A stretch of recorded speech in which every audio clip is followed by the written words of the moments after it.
O desabafo corporativo de hoje é: um dia ruim no pessoal não pode ser um dia ruim no trabalho. Será mesmo?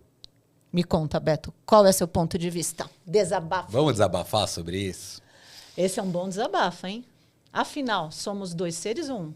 Então, né, eu acho que está cada vez mais claro, comprovado, que a gente não consegue separar vida pessoal da vida profissional. Fato. Somos um ser só? Somos um ser só.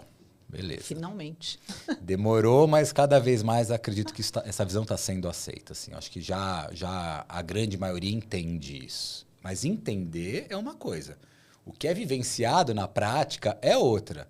Então, a pessoa muitas vezes entende, mas aí ela vai cobrar para que as pessoas separem.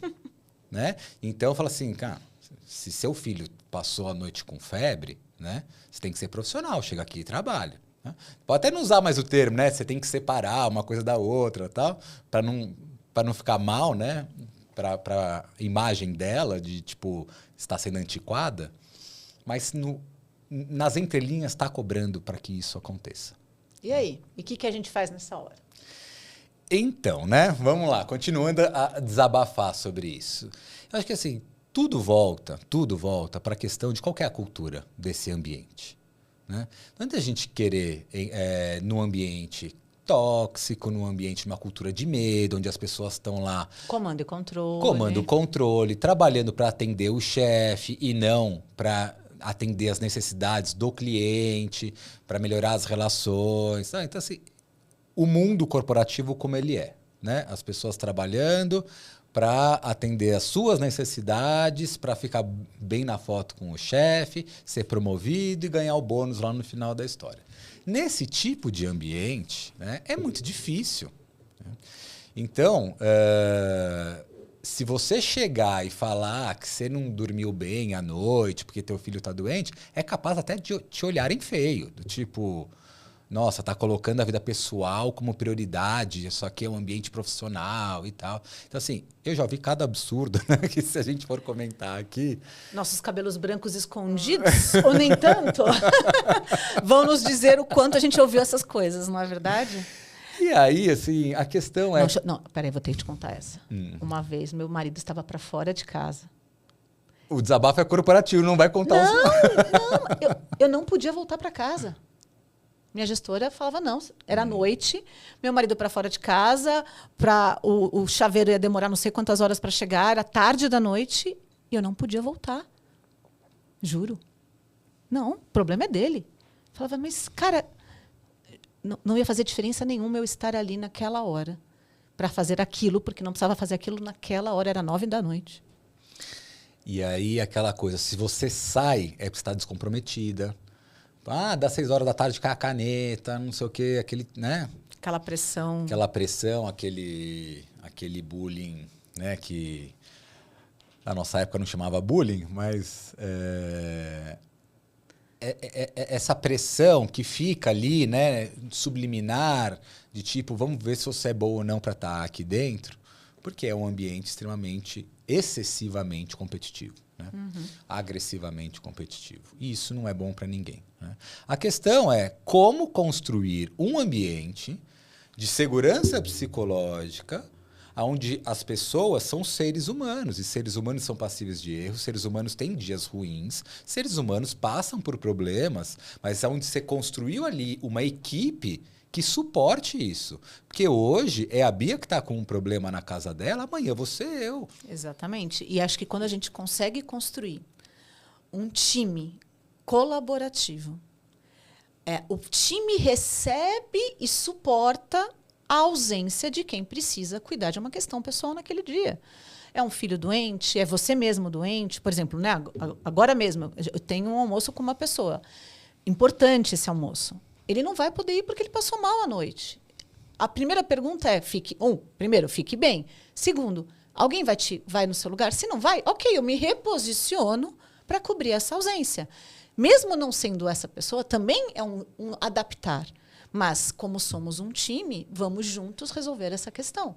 Então, acho que é uma construção de time. O time suporta, porque hoje sou eu, amanhã pode ser você. né? E assim por diante. O time é maior do que a soma das partes, né? E o time é capaz de receber. Agora, a gente precisa de uma liderança segura que compreenda essa situação e que também apoie essa situação e que apoie o próprio time. E esse é o ponto, né? Que se você não capacita a sua liderança, né, com as soft skills, né, que a gente sempre fala aqui, né? Empatia, uma comunicação mais assertiva, uma escuta empática, esse acolhimento da liderança precisa ser desenvolvido para que construa a equipe. Porque e isso não é um tema que a gente está falando só do ponto de vista de clima, de ambiente. O que a gente está falando aqui é de estratégia de negócio, a gente está falando de business. Porque se uma equipe ela é tão fraca quanto uma pessoa dormiu mal à noite, a performance dessa equipe cai, logicamente, no médio e longo prazo, a gente vai ter vários dias de performance ruim. Sim. Porque as pessoas passam por problemas.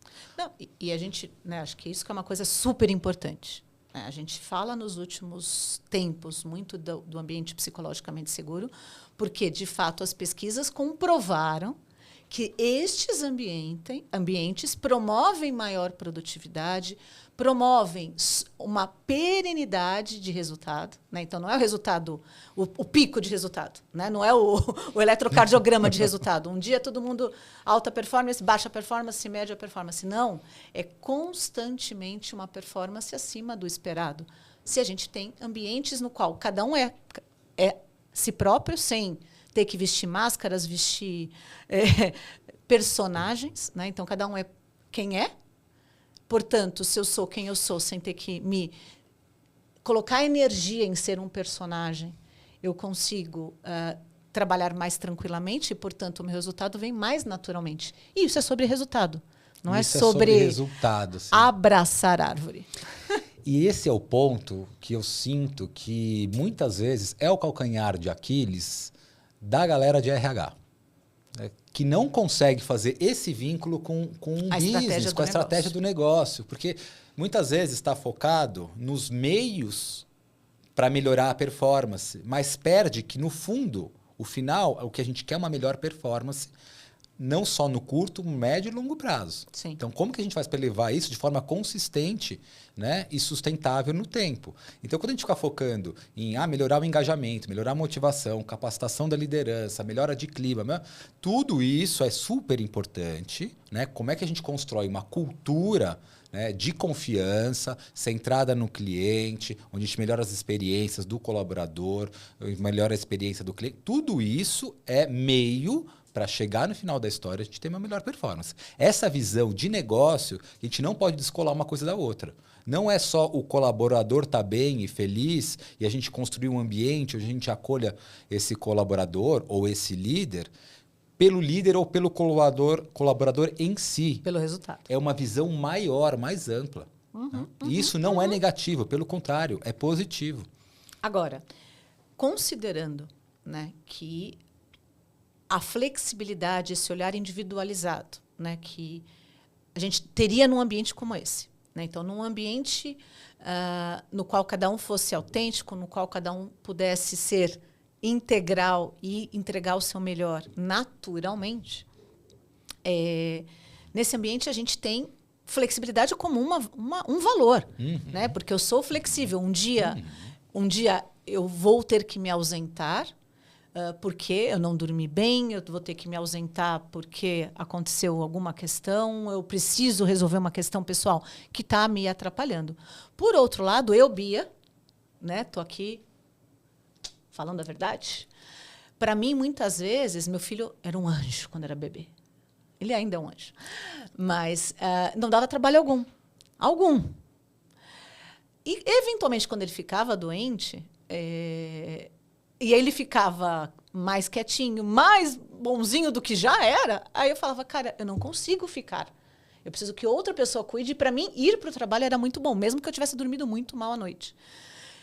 E aí a pergunta é, tá bom, e aquela pessoa que, mesmo tendo uma questão importante pessoal, às vezes eu conheço várias pessoas que têm familiares, né, eventualmente internados e falam, eu preciso trabalhar, porque eu quero trabalhar. Porque se eu não trabalhar, eu vou ficar louco. Eu vou ficar louco. Então, assim, neste caso, que a pessoa quer ir trabalhar, o que você entende que pode ser... Como a gente pode suportar melhor esse colaborador que está vivendo um verdadeiro horror nas outras horas que não está no trabalho, mas ele quer estar no trabalho, para ele é importante estar no trabalho.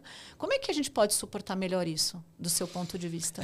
Assim, novamente, a gente volta para a questão de assim, construir um ambiente de segurança psicológica onde eu posso ser eu mesmo. Uhum. Então, pode ser que a Bia, para ela, é super, super importante ela trabalhar, porque isso reequilibra.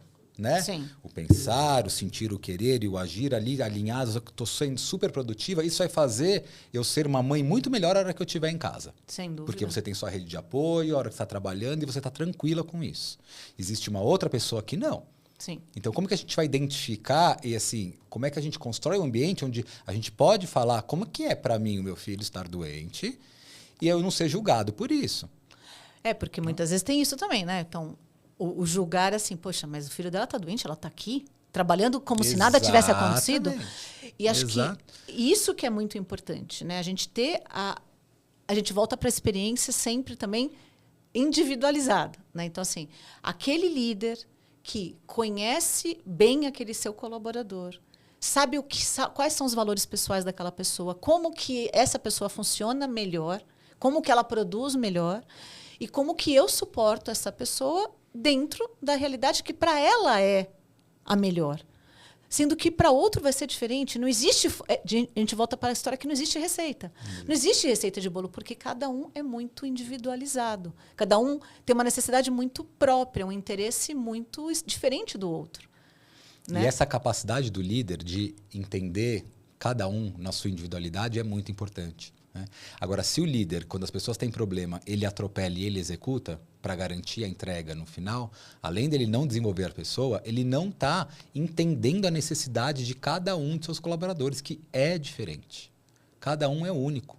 Então, uma das chaves é desenvolver este olhar do líder, de ele conhecer qual que é a necessidade de cada um ali da sua equipe, para ele ajudar e estar do lado dessa pessoa, para essa pessoa poder crescer. E quem é o colaborador entender que o líder está lá para apoiar e não para julgar no sentido de avaliar para saber se meu emprego está...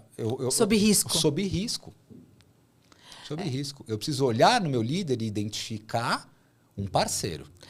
E você falando me lembrou de uma coisa importante, né? Muitas vezes, nem todos os líderes ainda estão nesse grau de desenvolvimento. Eu diria que é a minoria. E a gente precisa investir. Uhum. Né, e não é um problema isso, tá? Não é um problema. Não é culpa do líder, tá? Não, é mais do que isso. Se a gente não encara como uma realidade, a gente vai se enganando. Então, desenvolver liderança é uma dor antiga e uma dor contínua. Precisamos desenvolver continuamente o líder. E mais do que isso, precisamos desenvolvê-lo para este contexto pós-pandêmico, no qual finalmente desestigmatizamos a questão de saúde mental. Então, tudo bem não estar bem, e estando tudo bem não estar bem, eu preciso suportar este colaborador, eu preciso suportar este líder que tem no seu time pessoas que não estão bem. Então, programas de assistência psicológica dentro das organizações, do meu ponto de vista, é fundamental para a construção de ambientes mentalmente saudáveis. E sendo assim, a gente precisa trabalhar o RH também, quem cuida do RH, o líder, quem cuida do líder e, claro, os colaboradores individuais que têm ali seu líder mais próximo suportando, ou deveria ter. Agora, do ponto de vista cultural, a gente falou dos ambientes psicologicamente seguros, que é um tema que nos é muito caro, muito importante, e é para todas as organizações. Mas como que a gente pode trabalhar do ponto de vista de cultura? Ambientes em que permitam dias ruins serem aceitos, assim como os dias bons, porque eles podem ser 50-50. Bia, vamos lá. Uma coisa que você falou, assim, quando você fala de cultura, isso é muito importante, tá? Porque se você tem um programa assistencial para as pessoas, né, que de alguma maneira ali estão, né, entrando em algum esgotamento emocional, estão com alguma saúde, né, é super importante. Mas essas pessoas, né, por mais que esse número vem crescendo, né, e é alarmante a hora que a gente vai olhando para esse número, somos uma sociedade que está adoecida. E o Brasil, em especial, é muito. Principalmente pela questão da ansiedade. Mas essas pessoas, o que a gente tem que fazer é assim, não só remediar, tá? Para quando as pessoas já chegaram nesse ponto. A gente tem que ter uma cultura de prevenção a isso. Como é que a gente constrói um ambiente onde as pessoas podem ser elas mesmas, né? Para que elas não enlouqueçam. E enlouquecer é de uma maneira assim, zero técnica. Estou falando num linguajar comum de rua, porque assim, não é enlouquecer, né? É realmente a pessoa tá ultrapassando o limite dela ali e o corpo vai dar sinais, a mente vai dar sinais, tá? Mas como é que eu posso ajudar as pessoas a não chegarem nesse ponto? E a cultura tem um papel muito importante nisso. Então, uma das coisas que eu trabalho nas minhas palestras de construção de segurança psicológica é, primeiro, a gente ter momentos ali, né? Na minha metodologia é o Power Circle, de rodas de conversa, aonde a gente consegue, de dentro para fora, nas equipes, ir trabalhando a construção desses ambientes. E, em paralelo, uma coisa que eu adoro é o peer support, né? Que é o suporte de pares. Maravilhoso. Como é que a gente consegue? Porque assim, é muito mais fácil eu falar com alguém que já vivenciou o que eu estou vivenciando, que é um colega, um colaborador, alguém que está ali na mesma pegada que eu estou, é mais fácil desabafar com essa pessoa do que chegar para um psicólogo, que muitas vezes tem a competência técnica, mas não tem a experiência prática daquilo que eu estou vivendo. Uma coisa não exclui a outra. Na verdade, o ideal é a gente ter todas essas ferramentas e, caso a caso, a gente vai vendo o que é melhor. Porque a hora que eu tenho essas ferramentas, né, essas rodas de conversa, para falar das relações, não para ficar falando das pendências do projeto, o que está em dia, não é para isso. Para falar como é que a gente está aqui como equipe, né? E os peer supports para assim, tipo, hoje eu vou pular no pescoço de alguém. Antes de eu pular no pescoço de alguém, Bia, beleza. Vamos fazer um peer? Vamos. Para mim aconteceu isso.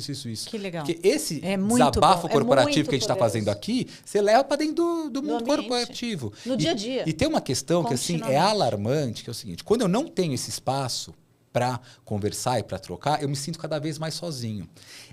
E por mais pessoas tenham em volta, a minha sensação de que eu não pertenço a esse grupo, as pessoas aqui não me entendem, isso dá uma sensação de solidão.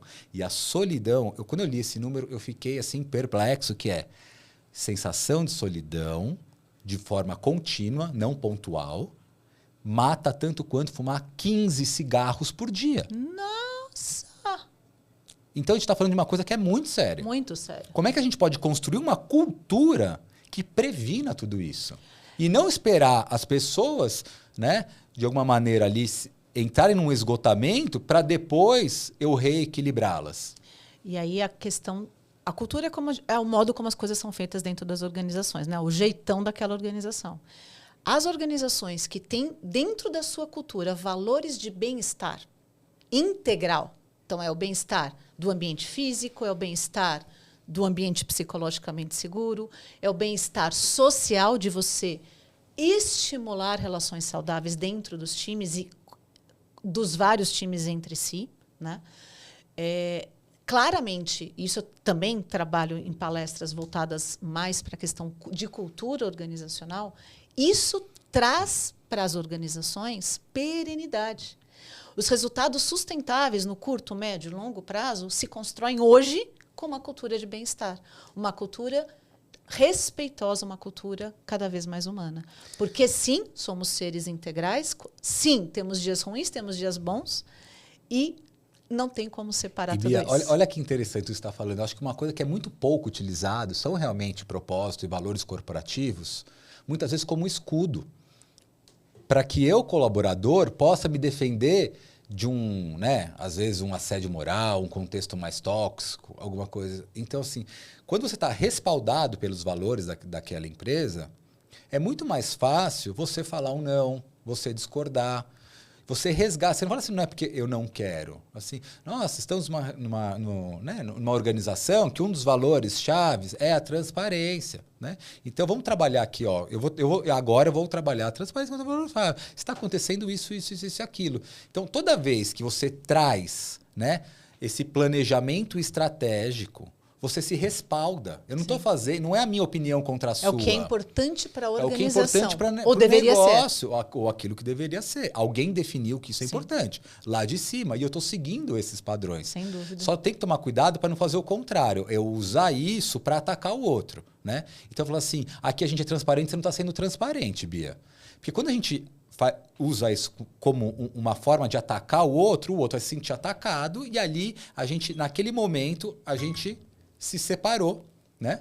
Aquele momento que aconteceu é assim, passou a ser eu aqui e a Bia ali. E a gente tem que estar junto. Então, a minha sugestão é assim, se você está percebendo que alguém não está seguindo um valor importante, flexibilidade, empatia, transparência, né? Fala assim, olha, um valor aqui super importante é transparência. Como que a gente pode juntos construir um ambiente mais transparente? Né? Trazer como uma sugestão, trazer como alguma coisa para a gente construir ali. Né?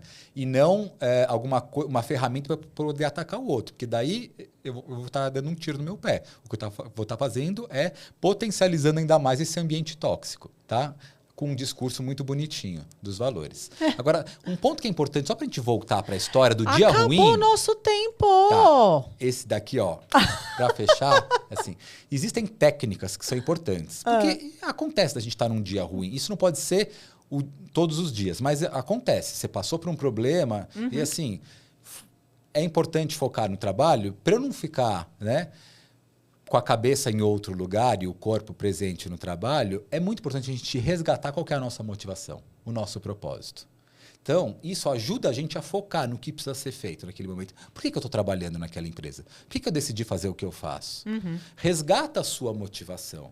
Porque isso ajuda a te centrar. E muitas vezes é esse trabalho que vai te ajudar, inclusive, a atender os seus problemas pessoais. Sem dúvida. Mas obrigada pelo desabafo de hoje. Ainda que eu tenha te cortado, né? Vamos desabafar aqui. Valeu! Valeu!